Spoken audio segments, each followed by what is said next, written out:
प्रकट करी है। आगे चलकर नारद जी मनी मन विचार कर रहे हैं कि भगवान जिसके लिए आए हैं कंस को वध करने के लिए, भूल तो नहीं गए।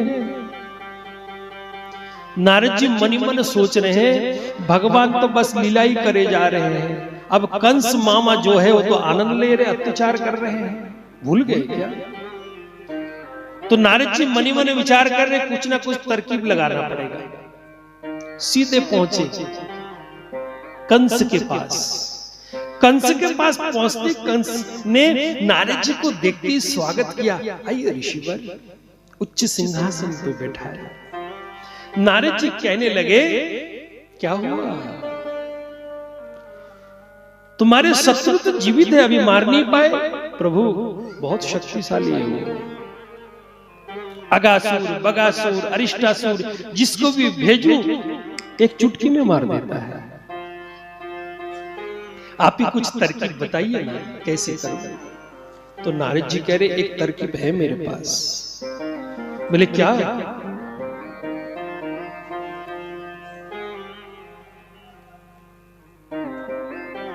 परशुराम जी के पास एक धनुष है महाराज, धनुष पिनाक शंकर भगवान ने प्रदान किया था। जब ऋषिवर पर्वत पे तप कर रहे थे तो कंस अपना बल दिखाते हुए उस पर्वत को हिला रहे थे बार बार, और ऋषि बिल्कुल आग बबूले हो गए। कौन है दुष्ट अपना बल दिखा रहा है? सामने आओ। सामने आते ही थर-थर कांपने लगे। ऋषिवर गलती हो गया, अभिशाप दे दूंगा। नहीं, क्षमा करिए। बोले मेरे पास एक धनुष है, इसके ऊपर यदि तुम प्रत्युंच चढ़ा सकते हो। कितनी टन का था महाराज धनुष, इसके ऊपर तुम यदि प्रत्युंच चढ़ा दिए तो क्षमा कर दूंगा। आप उस धनुष को जब हाथ से उठाया तो ऋषिवर बोले सचमुच पे पहलवान है। और प्रत्युंच चढ़ाते ही गड़गड़ाहट से बादल गरजने लगे। ऋषिवर ने क्षमा करके वो धनुष गिफ्ट में दे दिया।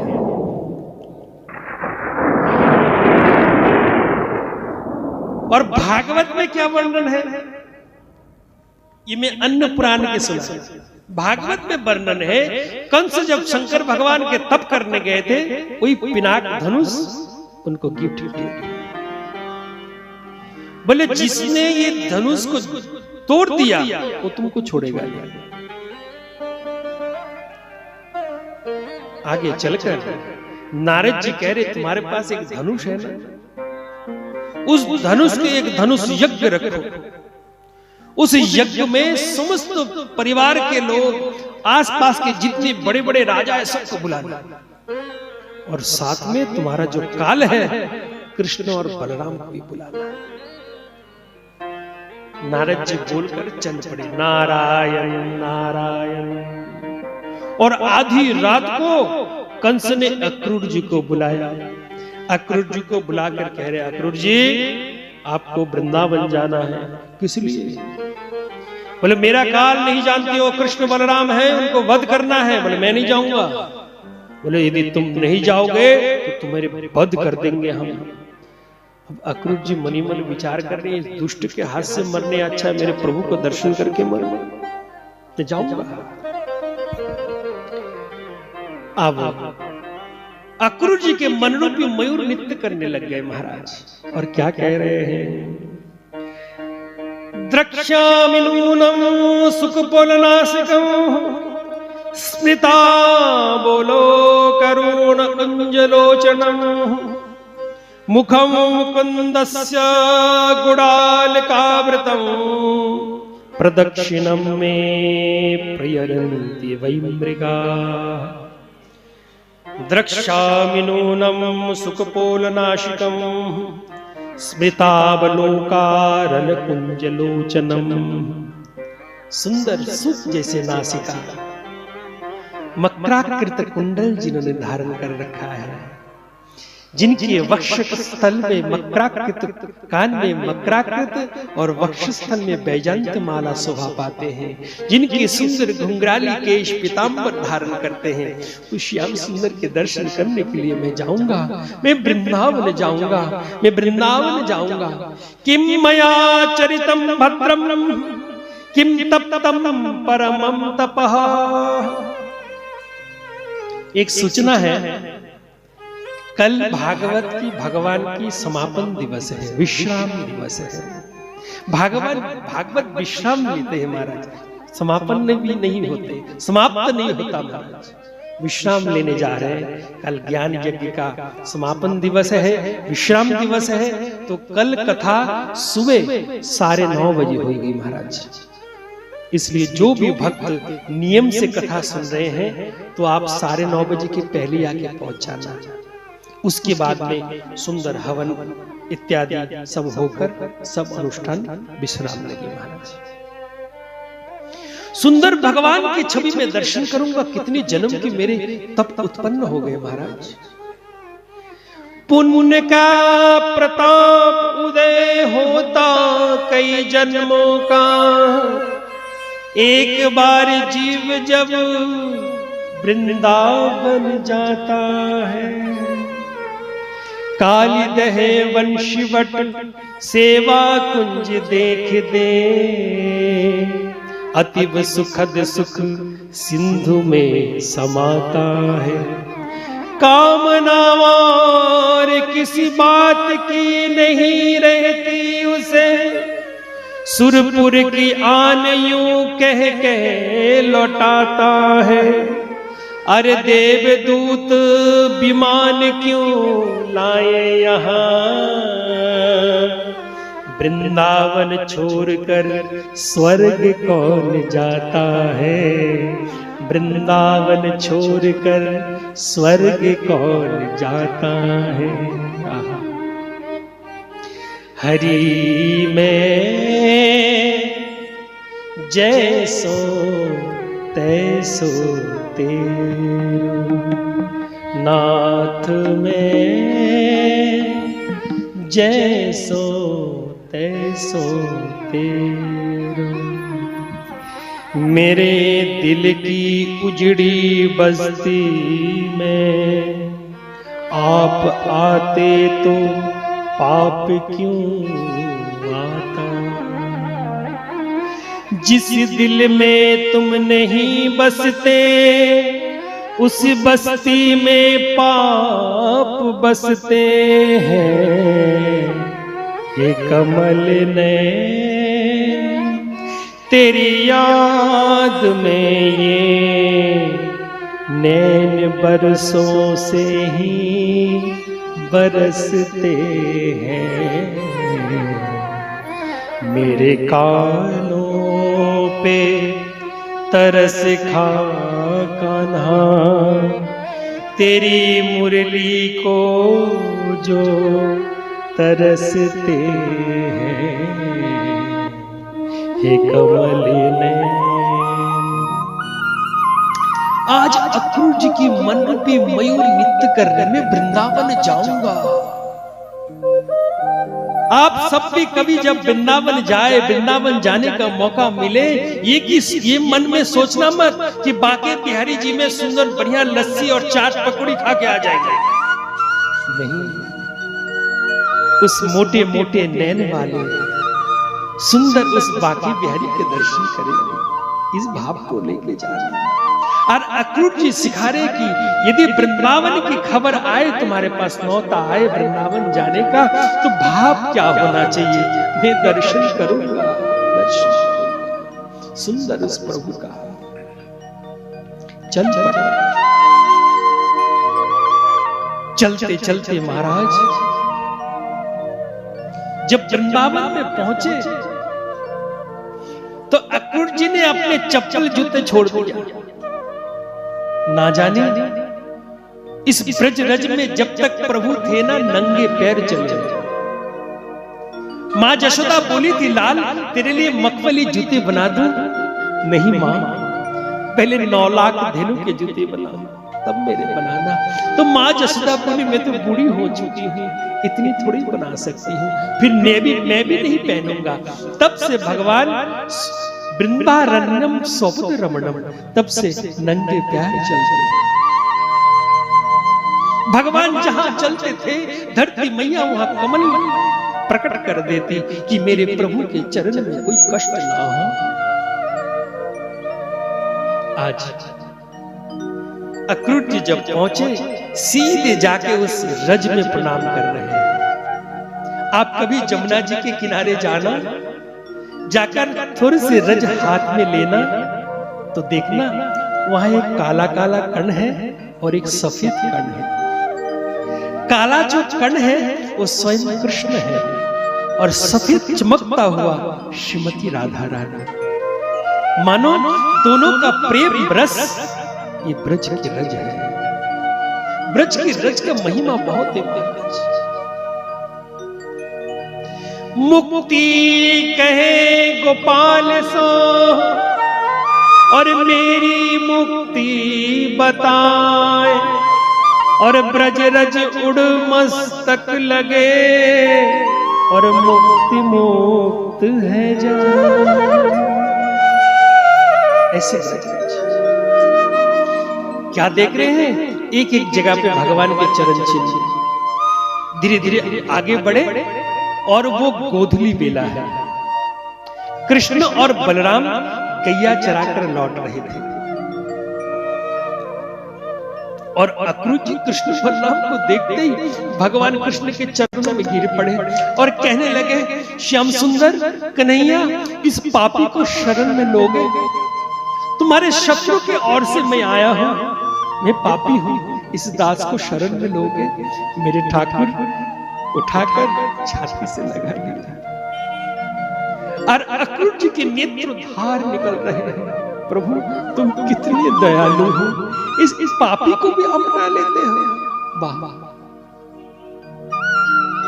और मेरे प्रभु बलराम जी के हाथ थोड़ा सा दाब दिए, भैया अभी मथुरा लीला करेंगे हम लोग, अपने हृदय को सख्त बना लो। मैया पिताजी बहुत रोएंगे, ग्वाल वाल रोएंगे, लेकिन हम लोगों को बिल्कुल सख्त बन के रहना पड़ेगा। मथुरा लीला करना है। नीलांबर में लिप्टे हुए बलराम जी और पीतांबर में लिप्टे हुए मेरे श्याम सुंदर अक्रूर जी के हाथ पकड़ के ले गए। नंद बाबा देखकर प्रसन्न हुए, वाह अक्रूर जी आप बहुत दिन बाद आए हो, क्या खबर है? तो अक्रूर जी कहने लगे, वो जो कंस है ना, एक धनुष यज्ञ कर रहा है, तो उस धनुष यज्ञ में आपके दोनों पुत्र को बुलाया है। सुनते नंद बाबा कह रहे, आप क्रूर है, आपका अक्रूर नाम किसने दिया? आप नहीं जानते हैं ये कंस मेरे पुत्र के शत्रु है, फिर भी आप लेने आए हैं? अक्रूर जी कह रहे, नंद बाबा आप कितने भोले हैं, आपके घर में परम ब्रह्म प्रकट हुए हैं। 6 दिन अवस्था में आपके पुत्र ने पुतना का व्रत कर दिया, कितने बड़े बड़े राक्षस को चुटकी में वध किया, आपको पता नहीं है कौन है? यदि आपने अपने पुत्र को नहीं भेजा कंस के पास, तो कंस इस ब्रज में चढ़ाई कर देगा। जहां दूध की धारा बहती है महाराज, वो खून की धाराएं बहा देगा। फिर आप क्या जवाब देंगे? आप तो राजा है ब्रज की। लोग बोलेंगे अपने 2 पुत्र के लिए समस्त ब्रजवासी को मरवा दिया, कलंक लग जाएगा आपको। तो नंद बाबा सुनकर सिर नीचा करने लगे, सही बात है, मैं भेजूंगा, मैं तो भेज दूंगा, लेकिन ये जो यशोदा है इसको कैसे मनाऊं? ये तो नहीं मानेगी। अक्रूर जी कह रहे थोड़ा प्रयास करिए ना। तो अक्रूर जी गए, जाके कहने लगे, सुन जशोदे, जशोदे सुन तो। बोले हाँ स्वामी बोलिए ना, क्या बात है? वो जसोदे, वो जो कंस है ना, धनुष यज्ञ कर रहा है। तो जशोदा बोली बड़ी अच्छी बात है, एक दुष्ट के मन में कुछ धार्मिक का अनुष्ठान करने के लिए मनोरथ हुआ, बहुत बढ़िया बात है ना। सुन ओ जशोदे, ऐसी बात है, वो अक्रूर जी को भेजा है तो दोनों पुत्र को भी ले जाना चाहते हैं। सुनते ही मां जसोदा धराम करके गिर पड़ी, कहने लगी आप क्या कह रहे हैं? उस शत्रु के हाथ में मेरे 2 पुत्र को छोड़ दूं? कभी नहीं हो सकता। मेरे मरने के बाद आप कुछ कर लीजिएगा, मेरे रहते हुए मेरे प्राण धन मेरे लाल को मैं कहीं नहीं भेजूंगी, कहीं नहीं भेजूंगी। बोलते बोलते मां अपना अंदर महल में चली गई। और मेरे कन्हैया अंदर महल में जाकर मां को थपकी दे रहे, मां क्यों रोती है? मैं हूं ना, मैं हूं। चल अधिक रात हो गई है, उधर अक्रूर जी सो गए, पिताजी भी सो गए, आज मैं तेरे साथ ही सो जाता हूं। मेरे नंदलाल मां जशोदा के साथ सो गए। आज दोनों के नेत्र में निद्रा देवी नहीं है, अंतर्धान हो गए और दोनों आज सोने के भान कर रहे हैं। जब जशोदा मैया को पता चली कि कन्हैया सो गए हो तो नेक उठ के नैया जसोदा मैया एक खम्बे के सिराना लेकर सिसक सिसक कर रोने लगी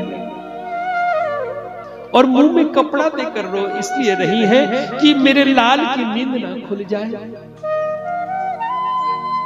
अब जब लाल के कान में उस क्रंदन की ध्वनि पड़ते ही दौड़ते उठ के हुए आए और मां की गोदी में बैठकर अपने गाल से गाल लगा के कहते, मां तू क्यों रोती है? मां मैं हूं, तू जैसे मेरे को प्रेम करती है मैं भी तो ऐसे प्रेम करता हूं, मां तू क्यों रोती है? तो दोनों नेत्र पोंछ दिए, मां मत रो मेरे, मां मत रो। लाल को ले जाकर सुला दिया और सवेरे सवेरे ब्रह्म मुहूर्त में उठते मां जसोदा मनी मन विचार कर रहे हैं, मेरे लाल तो सवेरे सवेरे चला जाएगा तो मैं उसके लिए ताजी ताजी माखन निकाल लूं। मां ताजी ताजी माखन निकाल के तैयार कर रहे थे और ठाकुर जी भी उठ गए। उठकर स्नानागार में जाकर स्नान वान करके जब मुकुट धारण करी तो मां के सामने आके दिखा रहे, मां देखना मैं मुकुट ठीक धारण कर लिया ना। तो मां मुड़ के जब देखी कहने लगी, मेरे लाल जाते जाते ये सेवा भी मेरे से छीन लिया तू। मैं तेरे को रोज नहलाता था, रोज सुंदर वस्त्र धारण कराता था, सुंदर ये मुकुट पहना था, आज जाते जाते ये सेवा भी छीन लिया मेरे लाल, ये सेवा भी छीन लिया। तो श्याम सुंदर कह रहे, मां मैं जब मथुरा में जाऊंगा तो लोग क्या बोलेंगे? इतना बड़ा हो गया, अभी भी नहाना नहीं आता, कुछ पहनना नहीं आता। माँ इसलिए मैं सीख रहा हूँ, अभ्यास कर रहा हूँ, वहां मुझे माँ जशोदा कहाँ मिलेंगी? माँ ऐसे करते करते बोले, कोई बात नहीं लाल, यहाँ बैठ जा, मैं तेरे लिए ना ताजी ताजी माखन निकाला, तू भूखे मत जाना, कुछ खा ले लाल। माखन के कटोरी देखते लाल ने थोड़ा सा दूर कर दिया, माँ मैं माखन नहीं खाऊंगा, माँ मैं माखन नहीं खाऊंगा। क्यों लाल? तू माखन चुरा चुरा कर खाता था, आज कह रहे तू माखन नहीं खाएगा, क्यों? क्या हुआ? माँ उस मथुरा में माँ जशोदा मुझे नहीं मिलने वाला है और मुझे माँ जशोदा के हाथ का ही माखन भाता है, इसलिए मैं अभ्यास कर रहा हूं, मैं माखन नहीं खाऊंगा। दौड़ते हुए मेरे श्याम सुंदर बाहर गए और जाकर क्या देखे, हजारों लाखों गोपियां हाथ उठाकर कह रहे, क्या मत जा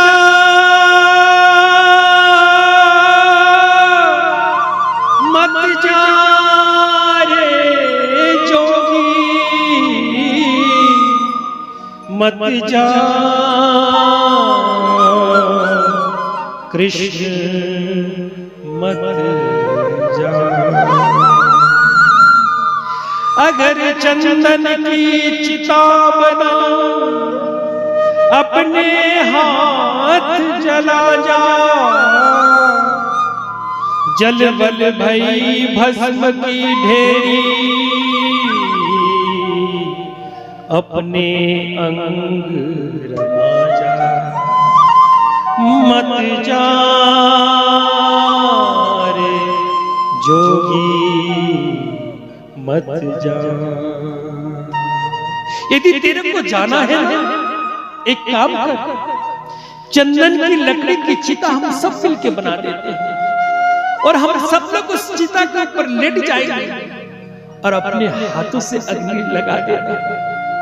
अब जब जल बल के भस्म हो जाए, हम सब तो लेके नहीं जा सकता, उस भस्म को शरीर में लगा लेना और उस भस्म के साथ हम तेरे साथ चल चले। और मेरे ठाकुर सबके अश्रुधार बह रहे थे, अपने पिताम्बर से सबके अश्रु पोंछ रहे। नहीं, मैं आ जाऊंगा, मैं परसों ही आ जाऊंगा। ठाकुर जी आगे बढ़े तो क्या देखा, दूर एक कदम के नीचे राधा रानी चुप बैठी है। राधा रानी अंदर इतनी दुख को छिपा रखे हैं क्योंकि ठाकुर जी से वादा किए हैं कि मैं कभी भी अश्रुधार नहीं बहाऊंगा। खिन्न मना बैठी है, कोई शिकायत नहीं। श्याम सुंदर धीरे धीरे सामने पहुंचे। राधा रानी भूल मत जइयो, हम फिर मिले। भूल मत जइयो, हम फिर मिलेंगे।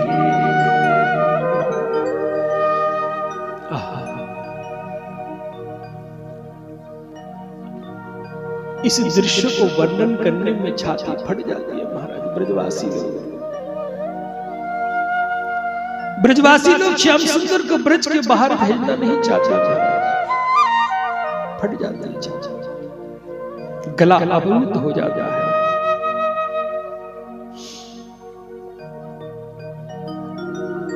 श्याम सुंदर कह रहे प्रिया जी कुछ बोलोगे नहीं, मैं जा रहा हूं। प्रिया जी बोली कब आओगे? श्याम सुंदर कहने लगे परसों आ जाऊंगा मैं। सच बोल रहे हो? झूठ तो नहीं बोल रहे? नहीं, मैं परसों आ जाऊंगा। प्रिया जी ये जो मेरे बांसुरी है ना, मैं तुम्हारे चरणों में सौंप कर जा रहा हूं। मैं बांसुरी किसके लिए बजाऊंगा? मैं तो तुम्हारे लिए, सब ब्रजवासी के लिए बांसुरी बजाता था। लेकिन राधा रानी को पता ही नहीं उस बांसुरी के बहाने वृंदावन की समस्त जिम्मेदारी आज प्रिया जी के चरणों में सौंप के जा रहे हैं। मेरे श्याम सुंदर वृंदावन की होली, वृंदावन के झूला, एक एक अष्टमी को छोड़कर जा रहे हैं।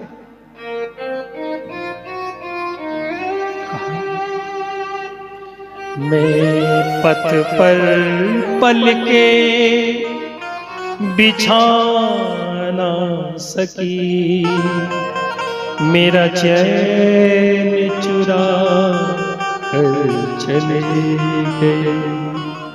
हरि प्रीत लगा कर चले गए। हरि प्रीत लगा कर चले। अब भगवान दौड़ते हुए अक्रूर जी के रथ के नजदीक पहुंचे। अक्रूर जी जल्दी जल्दी से रथ चलाइए। मेरे अश्रुधार के एक बूंद भी यदि ब्रज में गिर गया तो प्रलय आ जाएगी। चल अक्रूर जी कह रहे प्रभु मैं रथ कैसे चलाऊं? रथ के आगे समस्त गोपियां ऐसे बैठी हुई है, लेटी हुई है, हम जाने नहीं देंगे। फिर श्याम सुंदर जाके समझा रहे ऐसा मत करो। भगवान ने धरती पे 3 रेखाएं खींच दी। पहला रेखा मैं मिटा देता हूं, दूसरा तुम मिटा देना, और तीसरा रेखा जो है मैं आके मिटा दूंगा, मैं परसों तो आ जाऊंगा। और उसी क्षण मां यशोदा उस माखन की कटोरी लेकर दौड़ती हुई आई। है कोई मेरे लाल को भूखे जाते हुए रोके, मेरे लाल भूखे जा रहे, उसको रोको रोको, है कोई बिरला। ऐसे करते करते मां गिरने लगी। महाराज ठाकुर जी ने थाम लिया और समस्त गोपियों को कह रहे कि मेरे पीछे से मां के ध्यान रखना। मां यशोदा कह रहे हाँ हाँ मुझे पता है तू मेरे पुत्र नहीं है, तू तो यशोदा के पुत्र है। हाँ एक बार तुझे उखल से बांध दिया था ना, इसलिए नाराज होके जा रहा है। लाल छाती से बोले नहीं मां मैं परसों आ जाऊंगा। और धीरे धीरे रथ चला रहे हैं महाराज। रथ चलाते चलाते जब तक उस रथ के ध्वजा देखते रही महाराज, तब तक रथ चलता ही रहा, चलता ही रहा। और समस्त ब्रजवासी इंतजार कर रहे हैं कि शायद प्रभु के मन के विचार बदल जाए और वापस आ जाए रथ लेकर। लेकिन भावराज्य में क्या कह रहे हैं? छोड़ वृंदा विपिन कुंज जमुना पुलिन, श्याम मथुरा चले, श्याम मथुरा चले। छोड़ वृंदा विपिन कुंज जमुना पुलिन, श्याम मथुरा चले, श्याम मथुरा चले। मां जसोदा पितानंद व्याकुल भय, मां यशोदा पितानंद व्याकुल, ग्वालिनों में हमारे कन्हैया चले, ग्वालिनों में हमारे कन्हैया, गाए करती रुदन धुल छाई गगन, श्याम मथुरा चले, श्याम मथुरा चले। क्रूर अक्रूर ब्रज चंद्र को ले गयो, क्रूर अक्रूर ब्रज चंद्र को ले गयो। ओ मेरी भोली किशोरी को दुख दे गया, मेरी भोली किशोरी को दुख दे गयो। ओ री भोली किशोरी को दुख दे गया। भोली भोली किशोरी दुख दे गयो। अब करे का जतन जो मिले श्याम